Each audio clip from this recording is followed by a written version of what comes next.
Olá, estamos de volta com a RSN Entrevista depois, do tradicional carnaval. E a gente vai continuar conversando sobre saúde, que é um tema que a gente vem abordando aí nas últimas entrevistas. E para isso eu converso com a geneticista Daiane Simão e o nosso assunto hoje, embora o mês já esteja acabando praticamente, mas nunca é tarde, vamos falar sobre Alzheimer, fibromialgia e lúpus e todas as consequências dessas doenças aí que parece-me que já não tem mais nem idade para afetar. Bom, um prazer recebê-la aqui mais uma vez, doutora.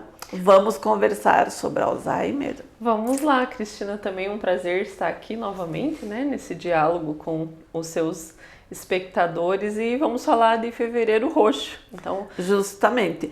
Uma curiosidade que eu tenho, porque agora todos os meses tem cores e tem mais de uma cor.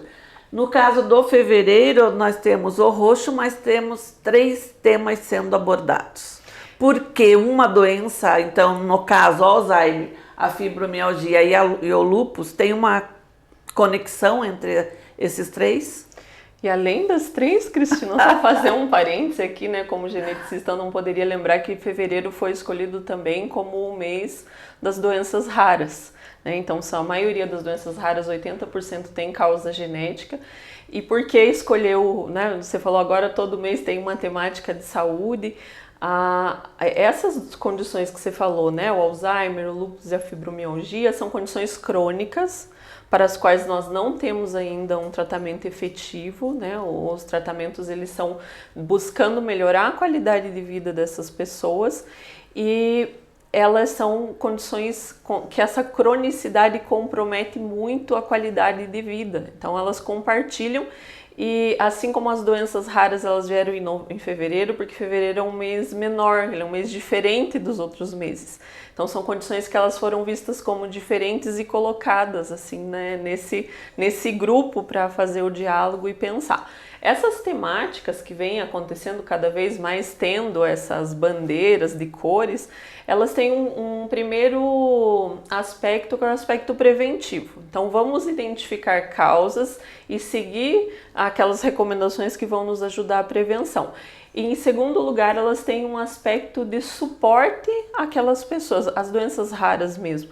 Existem mais de 8.000 tipos de doenças, às vezes tem uma única pessoa no mundo com aquela doença. Então, a doença é rara, a pessoa acometida por uma doença rara, não. Elas são comuns, são pessoas que estão no nosso meio e que às vezes, eu tenho pacientes que chegam lá, são adultos com síndrome de Ehlers-Danlos. É uma condição rara que não se fala. Se você fala assim, eu estou com uma enxaqueca, todo mundo já passou e já vivenciou. Sim. O que é ter uma enxaqueca, você sabe do desconforto. Agora, o que você olha o aspecto da pessoa, dá a impressão que ela está bem. Então, o que está acontecendo com ela? Que fibromialgia é a mesma coisa, Você olha para a pessoa e você não identifica o processo da cronicidade daquela dor, as consequências que está sendo para o indivíduo. Então, a campanha é buscar, eu já ouvi falar, eu sei o que é, eu imagino pelo aquilo, e a gente começa a ter o suporte, acolhimento e também o suporte no sentido o que dá para fazer para melhorar a qualidade de vida dessas pessoas que são acometidas por doenças que nós não temos cura ainda. No mundo todo se busca investigar e fazer novas terapias, mas tudo está em processo ainda. Para nenhuma delas nós conseguimos a cura, No máximo um tratamento um pouco mais efetivo para essas condições. Nessa pincelada bem ampla, assim, bem geral, doutora, lúpus, que daí depois eu quero me ater bastante sobre especificamente cada um deles, principalmente o Alzheimer, Mas o lúpus, ele acomete, existe, eu não sei se é mito, que acomete mais mulheres e negras.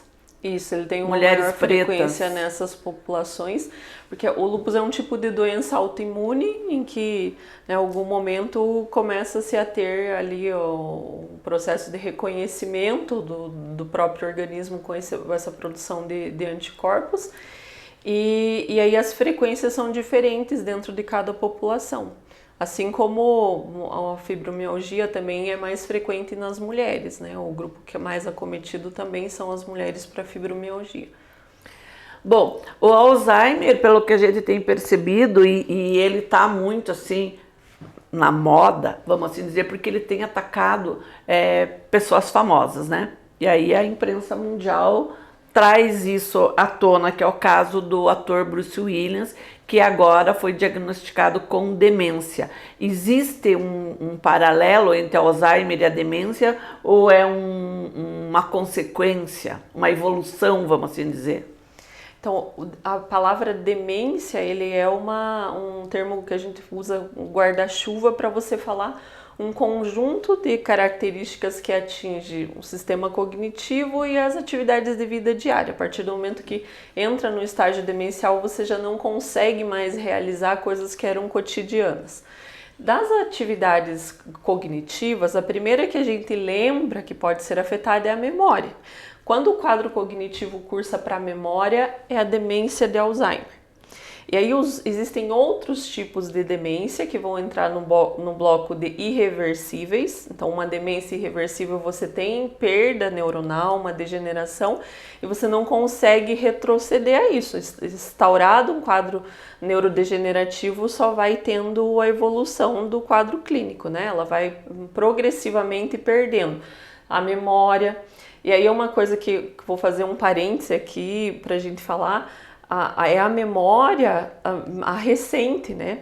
Às vezes no começo, quando o paciente está começando a perder a cognição, ele vai lembrando de coisas passadas e ele não guarda o presente, né? Então é comum falar assim, olha, a minha avó lembrou de canções da infância, lembrou de cenas, então não deve ser. Esse é um fator confundidor e que, aqui como a gente está falando, a intenção dessas discussões, desse debate é prestar atenção, né? Então, a perda recente da memória, depois isso vai até chegar ao processo que tem um processo neurodegenerativo que a pessoa esquece o reflexo de deglutição ou respiratório, aí chega, né, o quadro final, o estágio final, ela vai ter um óbito relacionado a alguma dessas condições vitais, né? A maioria acaba acamado, tendo problemas pulmonares também, né?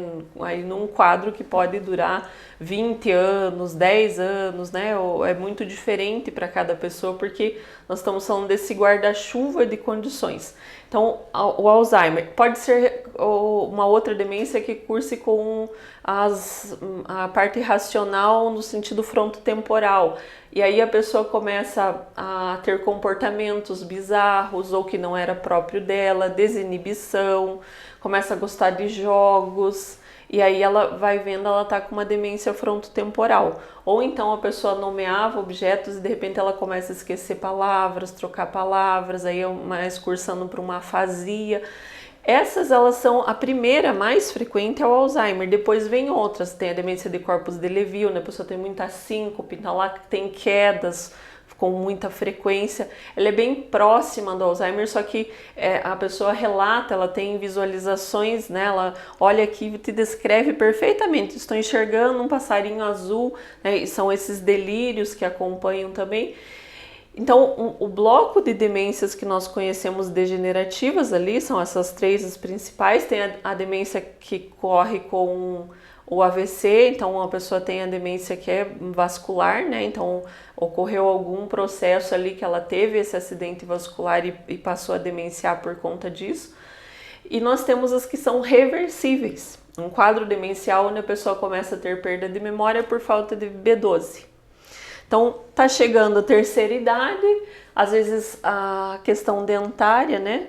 Ali teve uma cultura por um tempo onde era, né? Tirava-se, extrair os dentes. Então, chega ali naquela idade, o consumo da carne começa, né? As fontes de vitamina B12 vão sendo menores até pela mastigação ou paladar ou o acesso mesmo. Isso é uma coisa que acaba vulnerabilizando nos países mais pobres, porque a carne não é presente na mesma, né, proporção que deveria para nutricional, e daí é uma falta da vitamina e a pessoa começa um estágio de perda de memória que cursa para demência, mas é reversível. Então, essa é uma coisa que, assim, tá idoso, tá perdendo a memória, tá normal. Normal. Não, nós temos que investigar o que está levando. Pode ser uma alteração de tireoide, então o hipertireoidismo faz com que a pessoa tenha irritabilidade, ela começa uma labilidade, então os netos estão brincando ali, aquilo já começa assim, a causar uma irritação.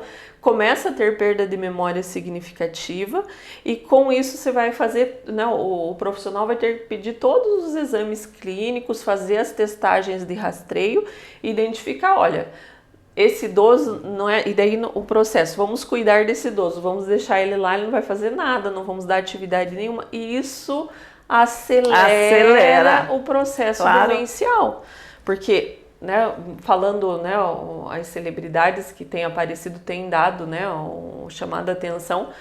E assim, Cristina, quando eu já, né, assim, são mais de 500 pessoas com Alzheimer que eu já tive contato, né, ali olhando na pesquisa. Quando a pessoa chega, ela está no estágio que ela está entendendo esse processo de perder a memória. A gente é uma perda de identidade. Sim. É aquele olhar que busca uma solução, porque é uma doença que nos causa um medo, né? Porque, assim, várias doenças nos são muito desconfortáveis, as dores da fibromialgia, né? Você conviveu o tempo todo com aquela dor que muda de lugar, mas aquilo de imaginar que nós não seremos mais, né, aquela pessoa que você sabe da história, teu pai, tua mãe, os filhos vêm naquela comoção de entender o que está acontecendo com a pessoa que está sendo acometida, e ela é uma doença que a gente precisa desse olhar, porque nós temos da nossa característica de população um fator que faz com que, por exemplo, dos países nórdicos, nós demenciamos 20 anos antes. Enquanto a média etária na Suécia, por exemplo, são 80 anos para começar a demenciar, no Brasil é 65. Então, são 20 anos que se adianta, e aí nós temos o fator ambiental. Sim. Né? Que aí eu acho que é um ponto importante nesse mês que nós vamos falar sobre a prevenção dessas doenças, tomar essa consciência da necessidade de alguns elementos que são importantes na prevenção. Chega a ser um caso de saúde pública, não? As demências, principalmente com a mudança de pirâmide etária, Sim. né? Então, nós vínhamos caminhando, por que está tão frequente também? Porque a população está envelhecendo. Então, a nossa inversão, onde né, até lá 2035, né, nós vamos ter mais idosos na população do que jovens em idade, né, ali produtiva e crianças, esse número ele vai aumentar, porque 10% é a frequência populacional hoje para pessoas acometidas com a doença de Alzheimer. Pois é, um momento antes da nossa entrevista, a Bruna, a nossa publicitária que nos acompanha aqui nos nossos bastidores, me chamou a atenção para um menino na China, né, com 19 anos, diagnosticado com Alzheimer. Então, Cristina, acho que aí eu pego e puxo para a questão genética, né? Porque ali a nossa pergunta da conversa aí, o Alzheimer é genética. Sim. Quando a gente faz essa pergunta, por trás da pergunta é uma sentença, né? Sim. Estou predestinado e quando eu chegar a determinada idade eu vou ter Alzheimer ou não, então... Uma das coisas que, né, como geneticista, eu sempre vou fazer é olhar o histórico familiar, porque aí você sabe que a tua propensão de ter herdado fatores genéticos, eles aumentam, então o risco aumenta. Sim. E daí uma pergunta que sempre é importante fazer é assim, como que é o tamanho da tua família, né? Então se eu pego lá a família do meu pai, ele tem 16 irmãos que chegaram à idade adulta, eu vou saber o quanto estão vivendo e se teve ali a possibilidade, que não adianta pensar, não tem ninguém na minha família, daí eu pergunto, tá, e quantos idosos tem na tua família? Por causas, né? Então, é importante entender se tem, né, longevos, esses longevos estão chegando lá, né, acometidos. Por quê? Vamos imaginar que 95% dos casos, a herança para a doença de Alzheimer, ela é multifatorial. Então, ela vai depender da minha genética e do meu estilo de vida, é um somatório, né? Então, é uma curva de distribuição normal, assim, a gente está bem no meio, a gente pode se jogar para fatores de propensão à doença. 5% ele responde a um caso em que você tem um gene que aquela única mutação é suficiente para que no processo, porque veja, né, hoje nós estamos aqui, nossa memória está funcionando bem, as funções cognitivas tudo dentro do esperado, pelo menos a gente acha que isso. Vamos dizer que está tudo ok, né, doutora? E nós temos a produção de neurotransmissores responsáveis pelo processo de aprendizagem. Isso vai criando uma reserva cognitiva e é igual ao músculo. Quanto mais você vai fazendo o treinamento, o uso, vai tendo uma nutrição que dá condições para esse crescimento de reserva cognitiva, vai ampliando a reserva cognitiva. Chega um momento da vida que é dado um start que aquela proteína que tinha que estar lá fazendo o processo de aprendizado, ela começa a acumular e vão se formando emaranhados. Com isso, o neurônio que tinha que se comunicar vai parando essa comunicação, começa bem na nossa janela das memórias recentes, e aqueles neurônios vão perdendo a conexão. Com isso, ele vai destruindo os túbulozinhos lá, então o neurônio vai atrofiando, então vai fazendo uma atrofia desses neurônios. Nesse processo, né, ali tem muitos fatores que podem alguma coisa acontecer. Pode ser um processo inflamatório, hoje cada vez mais se fala das origens inflamatórias do Alzheimer. Sim. Pode ser um processo da degradação, pode ser um processo de não ser tão estimulado essas regiões, mas tem algumas pessoas que herdam a proteína já com a possibilidade de criar emaranhados, que é o caso desse menino, né, que foi o caso Sim. mais jovem. Eu já atendi pacientes com 40, 45. Na síndrome de Down é comum, tem pacientes com 35, 32. Nós tínhamos um paciente lá em HC que era ali o quadro, né, dentro do... Porque a síndrome de Down foi inclusive pela síndrome de Down demenciar tanto que se descobriu a rota que forma, né, como que é a formação desses emaranhados. Veio a partir daí o conhecimento sobre a estrutura anatômica do processo do Alzheimer. Então, com a trissomia do 21, essa é uma proteína chamada APP, o gene, às vezes uma alteração nesse gene já é suficiente, você não precisa da receita e do conjunto. Essa única alteração, isso responde a 5% dos casos da doença de Alzheimer. O resto, 95%, fica dentro da herança que a gente fala herança complexa. Então, a herança complexa tem uma receita, e dessa receita os ingredientes são, né, você faz uma leitura e você precisa, a forma que é lida a receita e que ingrediente que você está colocando ali. Pois é, doutora, nesse lance de lapso de memória, pós-Covid, muitas pessoas, né, que tiveram, que sofreram, né, com o coronavírus, com a Covid em si, ficaram com lapso de memória. Não tem nada a ver ou tem alguma ligação? Essa questão questionada, né, foi colocada no mundo inteiro a tentativa de identificar o que tem sido esse processo, se o vírus causa alguma coisa que é irreversível. Então essa foi a primeira preocupação, se acometia o sistema nervoso. Os primeiros artigos foram colocando o impacto disso sobre a estrutura do sistema nervoso e nada se identificou de degenerativo.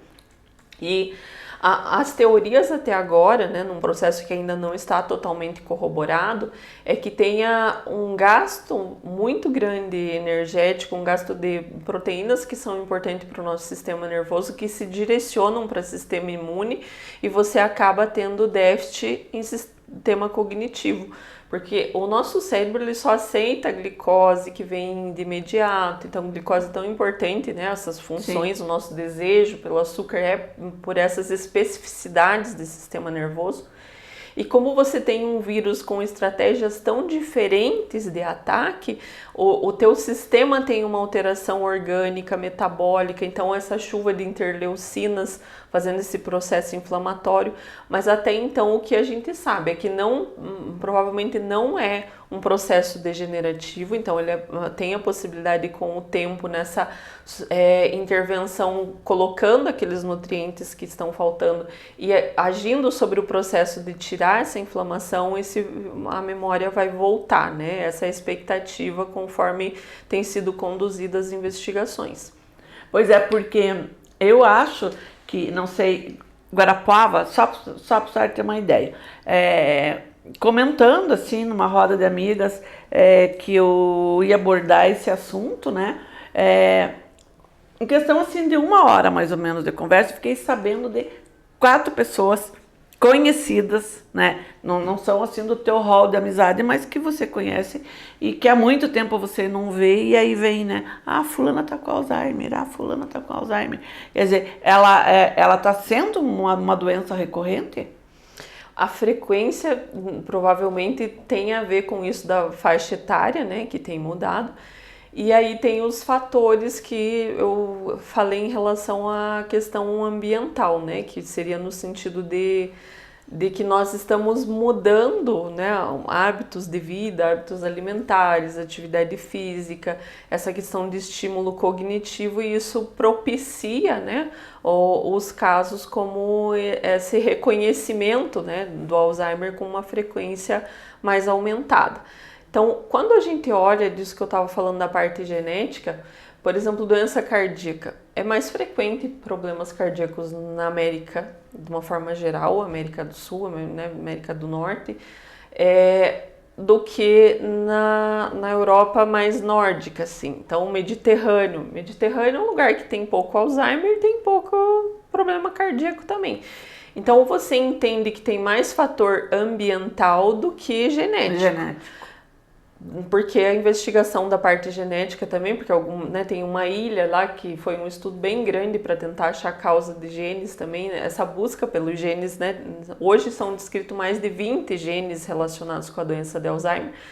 E aí, quando você vai olhar, né, desses fatores, como que é o estilo de vida em um ambiente e como que é o estilo de vida em outro, né? Então, por exemplo, dos nórdicos, a parte da prática da atividade física, isso que nós falamos do processo inflamatório, né? Nós, aqui no Brasil, falando na região sul, a nossa... Porque, assim, a causa, né, o fator causal para a demência, ele pode ser diferente de uma pessoa para outra, e tanto é que os sintomas são diferentes, né? Você pode falar, olha, essa pessoa tem Alzheimer e começou a perder a memória, depois, né, como que foi a evolução, e o outro vai ser diferente. Eu cheguei a ver pacientes assim que chegavam, ainda estava, né, relatando, conversando, dali 2 anos já era um paciente acamado, né, que já não conseguia mais uma evolução rápida. A evolução em 2 anos já foi para o estágio inicial. E tinha pacientes que chegavam lá 15 anos de demência e você demorava um pouco para identificar. Ele não tinha passado o estágio, né? São 3 estágios da demência, né? O estágio leve, depois veio o moderado e o grave. As intervenções são diferentes dentro de cada estágio, até com medicamentos, suplementação. Nossa, que triste. E aí, dentro disso, né, de você pensar, as causas são diferentes, mas no final você tem o mesmo diagnóstico, Alzheimer. Sim. Nós somos muito mais propensos a um processo inflamatório e por estresse oxidativo de vir a gerar um processo demencial do que, por exemplo, os nórdicos. Então, hoje, né, nesses países lá na Europa, a frequência é de 9%. Aqui no Brasil, nós estamos chegando quase a 11% de frequência. Então, um pouco aumentado, porque esses fatores ambientais também têm sido importantes para levar a questão do... É difícil de ter um diagnóstico, então. Ou melhor, deixa eu reformular aqui. É difícil de eu perguntar quais são os sintomas. Os sintomas inicialmente, no caso são os mesmos. No Alzheimer, eles são, a base comum a pessoa vai ter a perda de memória, alguma outra alteração cognitiva, que pode ser a irritabilidade, a depressão. Depressão é muito comum, um estágio depressivo, de falar que teve um marco, né? Por exemplo, depois da pandemia, entrou no estágio de depressão e aí a demência se fez presente. E aquilo de que a pessoa esqueceu a panela ligada, tá bom, né? Isso ainda não é um fator para a gente pensar que é uma atividade de vida diária. Foi fazer as atividades. Agora, quando começa a guardar o dinheiro no congelador, colocar açúcar no feijão, aquela receita que fazia sempre, aquele bolo de laranja da avó, de repente, como que faz o bolo de laranja? Sabe, era diário, era cotidiano, ela sabia, né? São essas condições, então assim, não sabe onde deixou a chave. Não, daqui provavelmente a gente não sabe onde deixou a chave inúmeras vezes. São coisas significativas que fazia parte, de repente se ele lembrava do número do telefone do filho, vai ligar, não consegue lembrar mais. Você está tendo algo que era de repetição e aquela memória não está mais... Nossa, doutora, às vezes eu não lembro o número do telefone. Eu não ligo para mim. Agora, isso é a questão de quanto que isso entra no teu cotidiano e também, né, a sobrecarga de tarefas que está acontecendo ali. A gente sempre tem que analisar o contexto global mas assim, a gente vai perceber que algumas coisas estão diferentes, né, daquela rotina. E daí, nesse sentido preventivo, hoje, né, o que nós temos de pesquisas falando sobre isso? Alimentação. Então, por exemplo, qual que é a dieta que menos tem frequência? A gente vai olhar lá para o Mediterrâneo, onde você tem muito pouco, né? A frequência é muito diminuída. Sim. E qual que é a base alimentar? Eles têm essas fontes das gorduras boas. Porque, né, falando lá do processo inflamatório, aquele torresmo, aquela gordurinha, né, que é bastante pró-inflamatória, né, essas gorduras saturadas, elas vão ser bem propícias para você acelerar ali o teu organismo de ter uma sobrecarga. Então, as gorduras boas que ajudam a melhorar a circulação e que dão as bainhas de mielina, que vai, né, a conexão do neurônio, elas são todas formadas por esses lipídios. Né, nós precisamos dessas fontes, como vem de castanha, óleo, né, os óleos mais saudáveis, né, da alimentação. A gente fala do peixe, né, que às vezes não é tão acessível, mas também é bem importante para essa prevenção. E a alimentação na base, né, da diversidade, por exemplo, nas folhas mais escuras, o couve, o espinafre. Essas folhas escuras, elas são ricas em vitamina B9, que dá o folato, que é importante para a nutrição. Então, de forma geral, os legumes, verduras fazem muito bem. Aquele cuidado básico com a alimentação e principalmente diversidade alimentar. Fonte de proteína, quando vai chegando, né, a idade, assim, a fonte de proteína é importante em todas as idades, mas a nossa reserva se tem muita relação com perda de massa muscular. Magra e o estágio demencial, porque você precisa dessas proteínas para fazer o processo de neurocomunicação. Aí no segundo, né, um primeiro bloco, cuidar da nutrição, identificar o que pode entrar pelo alimento e o que pode ser suplementado quando não é possível pela alimentação. Aí vem o segundo bloco, que é o exercício físico, a atividade física, né? Então, o idoso que tem que ficar lá quietinho no canto dele, não, tem que fazer, não existe mais isso. Atividade, tem que ir para o UNAT, EPAPA, são tantas, né, instituições, pastoral de idoso, ou uma pastoral, né, ou a pessoa tem uma vivência religiosa, essa vivência da espiritualidade, além do convívio com as outras pessoas, né, os espaços que propiciam estar com o outro, porque isso é um estímulo cognitivo também, o desafio da empatia, do diálogo. Eu acho muito bacana, porque eu tinha uma manicure, né, então ela frequenta muitos grupos de terceira idade, né? Aí a gente conversava muito, parece que se torna adolescente, né? Porque brigam, uma vira a cara para outra por causa do namorado, porque entrou uma pessoa nova, quer dizer, você recupera, né? Uma vivacidade que você acha que perdeu e que pelo contrário, né? Isso aí era uma coisa cultural que hoje não cabe mais. E que a pandemia trouxe um impacto, né? Que talvez ele adiantou algum processo demencial nesse sentido dessa falta de comunicação. O diálogo é importante. E a outra coisa que entra nisso, né? Quem tem uma vivência de espiritualidade, seja independente, né? Seja espiritualidade pela religiosidade ou você ajuda a alinhar a frequência, né, de comunicação entre os neurônios, né, ajuda nesse processo de entrar em níveis ali de estimulação que são importantes, assim como a música ou a arte, de uma forma geral, tem essa capacidade. Porque quando a gente nos desafia, e aí uma diferença que é importante, Cristina, quando nós falamos lá, o idoso em outros países que demora 20 anos para chegar, e tem uma reserva cognitiva para isso. Então, a demência é mais frequente em pessoas que não têm uma alfabetização, mas às vezes nem é tanto pela alfabetização no sentido escolar. Às vezes a pessoa não teve essa oportunidade, mas aquela pessoa que faz ligações, que tem a capacidade de apreciar o lugar onde está, tem uma atividade cognitiva. São pessoas, né, que buscam aprendizado, conhecimento, porque é essa diversidade, não é só o conhecimento acadêmico, escolar, mas é a busca pela essa interação com o diferente. Quando você vai numa mata e contempla diferentes tipos de verde, presta atenção no canto do pássaro, anda descalço, então aquela experiência que você deixa a criança viver quando é pequena para que ela tenha um bom estímulo, a vida toda a gente continua com essa necessidade de comunicação porque são receptores, então o estímulo em todas as nossas formas de percepção, visual, sabores, então você experimentar e degustar esses novos gostos, né, para conseguir manter esses estímulos cognitivos e o teu cérebro em funcionamento, em atividade. E daí, assim, a reserva cognitiva não adianta pensar quando eu me aposentar eu vou fazer exercício, quando... É agora, né? Que se constrói numa caminhada constante. Chegou a terceira idade, vou descansar, não vou fazer nada. Não, você tem que descansar daquilo que era, né? Um tipo de atividade. Então, é importante para nós pensarmos, né?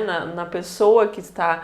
de repente deixando uma atividade formal, ela integra a família com quais atividades agora, né? Não deixar essa ociosidade.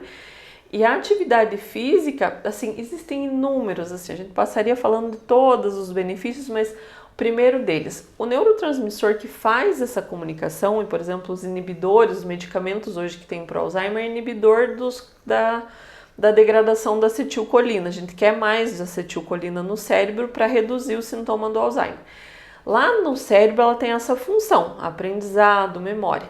Aqui externamente, no sistema periférico, quando você fala mexa o dedão do pé, a execução cérebro-músculo, ela se dá pelo mesmo transmissor, neurotransmissor. Então, quando você está fazendo pilates, quando você está fazendo qualquer atividade, você está aumentando perifericamente essa acetilcolina e disponibilizando mais para o teu cérebro. Eu estou usando um exemplo, teriam vários outros neurotransmissores que são modulados e ativados a partir da atividade física. Então, a gente pensa na prevenção, vai pensar em qualidade, né? Vamos acumular massa magra, cálcio, que é importante, então quando você está fazendo atividade física, as reservas de cálcio vão sendo aumentadas e melhorando esse nível de acetilcolina. Pela alimentação, a dieta quanto mais anti-inflamatória possível e a parte cultural cognitiva. E aí não é só uma linha assim, eu estudei muito, às vezes, né, o doutor em genética, né, fiz meu pós-doutorado. Não é só esse conhecimento, é o estímulo cognitivo de uma forma geral, para nossa integralidade, né? Porque uma das coisas que eu sempre gosto de falar assim também, que os nossos neurônios, o estresse ajuda eles, né, a irem tendo uma perda, uma baixa. Então, às vezes a gente se estressa tanto com essas coisas e o melhor para você prevenir é você viver. E esse viver de uma forma que você qualifica. Então, vou fazer essa atividade física que é para ganhar. É o meu sentido da vida, né? Deveria ser, pelo menos, né? Sim, porque né, eu vou fazer essa atividade, mas o que realmente, né, casa com o tempo que tem e com o que você consegue. Então, eu consigo dar uma caminhada no parque e nessa caminhada eu vou sentir o perfume, eu vou olhar as coisas, eu vou olhar a água que está ali na minha frente, vou contemplar o pôr do sol, né? Quem tem alguém com Alzheimer na família sabe que quando vai chegando aquele horário do final do dia, eles ficam muito agitados, né? Vem aquela sensação de ansiedade e quer voltar para casa. Muitos deles pegam uma sacolinha e vão voltar para casa, que é o efeito sunshine, que né, é conhecido porque você tem aquela integração do teu sistema que muda o horário. Então, esse contemplar da vida, hoje a gente fica na luz e nem percebe se amanheceu, se escureceu. Então, o nosso sistema pede, né, que a gente viva, porque senão chega um momento que né, ali aquela transmissão ela vai cessando, vai parando, vai dando aquele efeito, né, como que a gente caminha para a final da vida, né? Porque eu eu vejo, deve ser, eu, graças a Deus, não tive experiência nenhuma na minha família com Alzheimer. Nenhuma. E a longevidade das mulheres da minha família é maravilhosa. De 90 anos para cima, 89, 90 anos para cima. Dos dois lados, pai e mãe. Minha mãe vai fazer 90 anos, é extremamente lúcida, faceira, não tem nada, graças a Deus. E deve ser muito triste para a família, né? Você ter uma mãe, por exemplo, que não te reconhece, que não é mais, não é aquela pessoa que está ali, não é tua mãe, né? E essa busca, né, como fazia parte da pesquisa genética entre os filhos, eles queriam saber porque você começa a imaginar, né, desse processo demencial, será que vou passar por isso também, se tem um fator genético? Mas isso que você fala da identidade, né? Você olhou, às vezes, aquele pai, aquela mãe que são alguém forte da família e de repente não é mais a mesma pessoa, né? Ela começa a perder as memórias, começa a perder sentido, não entende a dinâmica e daí vem a sobrecarga para quem é o cuidador, né? Psicológico da família, principalmente quem cuida, né? E nesse processo do cuidado, né, tem que ter o cuidado com aquela pessoa que já não tem mais essa identidade, esse reconhecimento. E daí, assim, tem o peso, né, porque muitas vezes vai ter que, né, chega um processo que tem que levar de um lugar para o outro. E os cuidados, né, eu acho que chega num tempo que você não pode ficar desatento um segundo. Sim, porque não reconhece mais onde está, eles querem ir embora, né, que é esse... E assim, existe suporte para todo esse processo também, né? Às vezes, aquele cuidado que já não é feito mais, não vai cuidar da horta, mas vai dar alguma atividade. Então, existe hoje, né, a IPAPA mesmo que a gente estava conversando. Que eu queria falar sobre a IPAPA. A IPAPA é a associação, né? Que isso aqui em Guarapuava que faz esse cuidado, né? As famílias são cadastradas, algumas têm um suporte até de assistência social, mas é também o local onde você pode buscar as informações, né? Eles têm agora, né, eu participei ainda do material onde foi feita uma cartilha nutricional, né? Para o cuidador entender quais são os melhores alimentos para ajudar nessa redução dos sintomas. Eles cuidam agora, então, a doutora Juliana Bonini, que é a presidente da IPAPA, a diretora, participando num projeto Longevidade Saudável, onde estão sendo vistas as melhores intervenções com atividade, porque mesmo uma pessoa, né, o cadeirante, aquele que tem uma menor mobilidade, consegue fazer algumas atividades. E o estímulo cognitivo, então a caixinha de memórias, né? Então, se a avó lembra daquelas músicas antigas, faz parte, né? Sim, trazer as pessoas, lembrar, colocar músicas que são antigas, mesmo que não esteja tendo reconhecimento. Os locais, essa é uma coisa que acontece muito, que piora o quadro, geralmente, assim como a gente falou que a pandemia levou as pessoas a desenvolverem, tá lá, mora numa casa, aí você não vai mais conseguir dar o suporte, tem que estar o tempo todo, aí tira do lugar. Então, aquele pouco de lembranças que tira Então, não vai ter outra condição, vai ter que tirar do lugar. O que eu posso levar? O que eu posso criar daquilo que era afetivo e que ela não tem mais a verbabilidade, mas que, de certa forma, são zonas, são confortos, são seguranças, para que a família consiga viver da melhor forma nesse processo.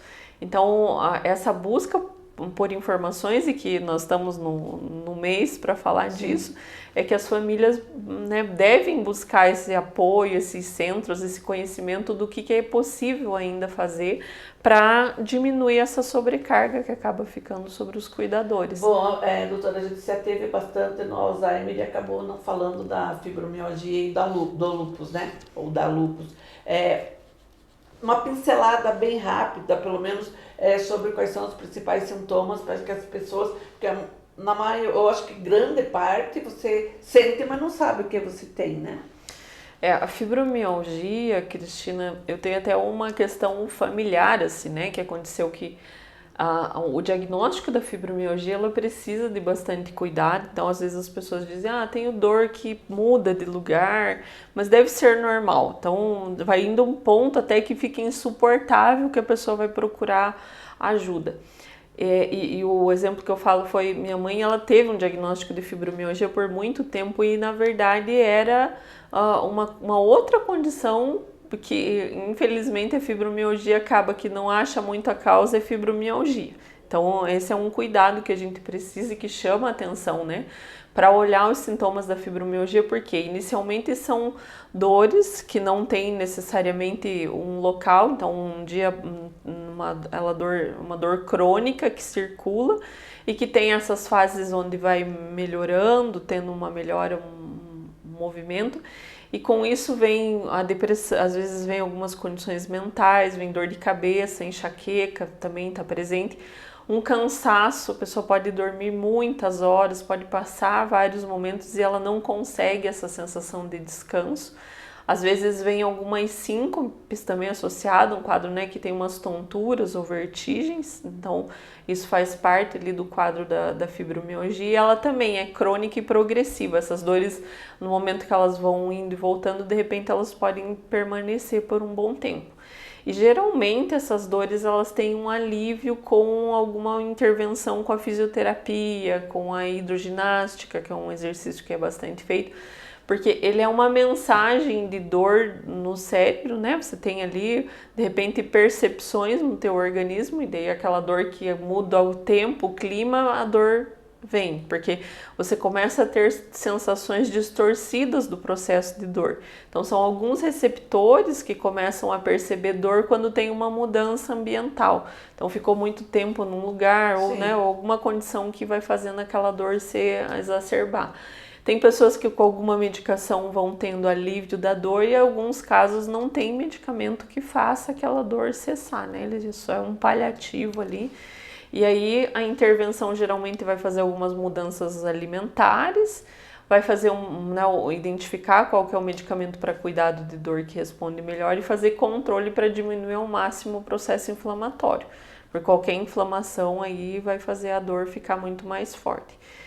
E às vezes, inclusive, tem essa dúvida entre se é lúpus, fibromialgia, e a parte de diagnóstico é que vai diferir para entender. E no lúpus ainda tem algumas manchas que saem pela pele, né? Então ela começa a ter ali, às vezes faz mancha rosada do rosto, vai mudando esses locais das manchas pelo corpo também, e aí leva a fazer o diagnóstico, que daí é diferenciado pela parte de exame clínico da condição. Meu Deus, a gente, tudo é daqui, né? Tudo daqui. É o nosso Meu Deus, diretoria. Diretoria, quem manda, incrível. E assim, a gente percebe que, por exemplo, a forma que às vezes, né, tem alguns estudos mostrando como a terapia, o processo, né, algumas coisas como relaxamento, massagem ajudam, que às vezes a fibromialgia vai indo com o tempo na vida sendo aquela rigidez, aquela tensão do corpo. Então tem toda essa comunicação com o estilo de vida e o desenvolvimento. Tem pessoas muito jovens, né, também cada vez mais jovens apresentando quadro de fibromialgia. E aí tem, né, geralmente eu direciono a partir de mapeamento genético até intervenções. Então hoje tem aquelas intervenções com questão física, né, feixes de luz, que vão fazer o processo de sensibilização, e algumas pessoas não respondem, ou então se a intervenção é melhor com quem vai fazer, tem fibromialgia, vai fazer drenagem linfática, é muita dor, né? Ela não suporta esse tipo de intervenção na maioria dos casos. E aí a gente consegue, identificando os receptores, também melhorar essa intervenção para fibromialgia. E cada vez que eu converso com a senhora, né, eu acho assim que esse mapeamento genético tem que fazer parte do nosso check-up, né? É um caminho, né, Cristina? Ele, assim, a gente tá falando de uma coisa que é nova, né? É muito recente o nosso conhecimento do genoma humano, apesar de ter já passado o projeto Genoma Humano faz algum tempo. Somente em 2020 que se disse, olha, né, chegamos à conclusão do número de genes, ficou, né, nos 23 mil. Então, assim, o nosso conhecimento da genética, ele está né, tá ali ebulindo. Então isso provavelmente já a parte cardíaca já está entrando no SUS para fazer mapeamento. Aos poucos isso vai se integrar. Eu ia chegar bem aí, né? Que para que a grande maioria da população tenha acesso, tem que ser saúde pública, né? Sim, então eles começaram com a parte cardíaca, então tem pilotos. Aqui Guarapuava vai ser contemplada com o projeto Genomas Paraná, então vai vir estudos da população, né? Porque nós temos estudos de genoma em muitas populações, mas no Brasil ainda é pouco. Então aqui vai acontecer por conta do Vale do Genoma, agora, né? Isso. E eu acho que a gente sair na frente de tudo aí com o Vale do Genoma, né? Isso, para ampliar esse conhecimento, a robustez dos dados e conseguir cada vez mais. Mas com certeza, não sei dizer daqui quantos anos, mas assim como se pede hoje um hemograma, vai chegar um momento que vai pedir também ali o mapeamento genético. Que venha logo, né? Vamos acelerar esse processo. E assim, conforme você vai conhecendo causa, vai otimizando depois tratamentos, Sim. né? A expectativa que se desenhe novos medicamentos é muito boa com essa parte de mapeamento também. São as esperanças que, né, a gente conseguiu, inclusive é uma campanha da Organização Mundial da Saúde, que é acrescentar vida aos anos. Que a gente já acrescentou anos, né, de vida, só que a gente ainda não acrescentou vida a esses anos. Então é uma campanha que vai aí, são 10 anos, né, de mobilização para que a gente consiga entender essa qualidade de vida e viver mais em sintonia com o que é a nossa natureza humana e diminuir todos esses efeitos. O que chama atenção nesse processo todo é que tudo está dentro da gente e tudo está ao nosso redor, né? A gente tem aí a natureza, meu Deus do céu, qualidade de vida é você saber contemplar. Ontem ainda eu comentava que eu gosto de fazer fogueira, né? Noite de lua cheia, fogueira. E uma noite a gente estava bastante amigas, assim, e a gente colocou umas cangas assim no gramado, né? Eu falei, vamos aquele céu bordado de estrela, lindo, lindo, lindo, lindo. Falei, vamos deitar aqui, vamos contemplar, fazer uma meditação diferente, vamos contemplar as estrelas. Você acredita que a grande maioria nunca tinha feito isso? Algo que, né, está ali, gratuito. Como assim, sabe? Você parar e você olhar, meu Deus, nunca. E quantas pessoas, acho que a grande maioria, não para ver um pôr de sol, para comparar o matiz da mata, né? Eu adoro fazer isso. E tudo isso é terapêutico, né? Sim, você pega quantas tonalidades de verde tem numa árvore. Então, são coisas que estão ao nosso redor. E aquele cheirinho, né? Da terra, do mato. Chove, que a chuva bate na terra e vem aquele cheiro de chão, que eu digo, cheiro de chuva, o cheiro do mato. Então, viver faz bem para a saúde, né? Acrescentar vida aos anos. Aos dias, né? Aos dias.